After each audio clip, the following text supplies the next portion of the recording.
بسم اللہ الرحمن الرحیم۔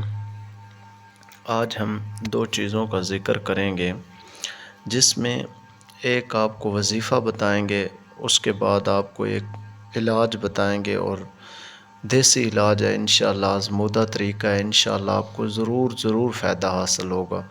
میں امید کرتا ہوں میرے تمام دوست احباب بخیر و عافیت سے ہوں گے۔ جنہوں نے ہمارے چینل کو ابھی تک سبسکرائب نہیں کیا وہ جلدی سے سبسکرائب کر لیں۔ چلتے ہیں آج کی ویڈیو کی طرف۔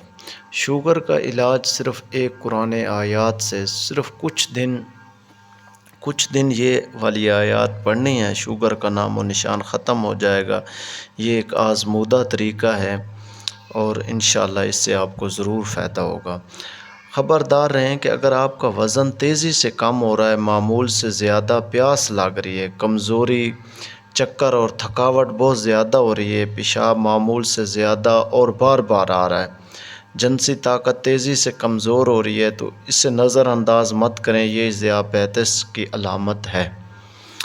شوگر کے مریض، بلڈ پریشر اور جگڑے مریضوں کے لیے روحانی مدد یہ ہے کہ آپ نے اول آخر 3 مرتبہ درود شریف پڑھنا ہے، اس کے بعد سورۃ بنی اسرائیل کی آیات نمبر 80 پڑھ کر دم کریں۔ اس عمل کو 2.5 ماہ تک بلا ناغہ جاری رکھیں، انشاءاللہ صحت کاملہ نصیب ہوگی۔ آیات کچھ اس طرح ہے کہ ربی ادخلنی مدخل صدق واخرجنی مخرج صدق واجعل لی من لدنک سلطانا نصیرا۔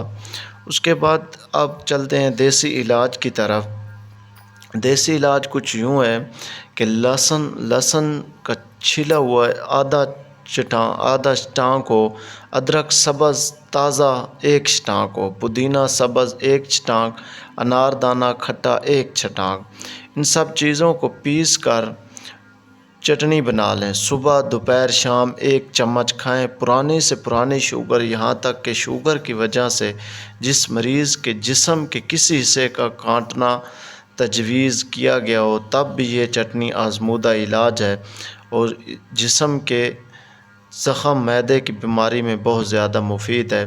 میں امید کرتا ہوں اللہ پاک تمام دوستوں کو بخیر و عافیت سے رکھے اور ان تمام بیماریوں سے نجات عطا فرمائے۔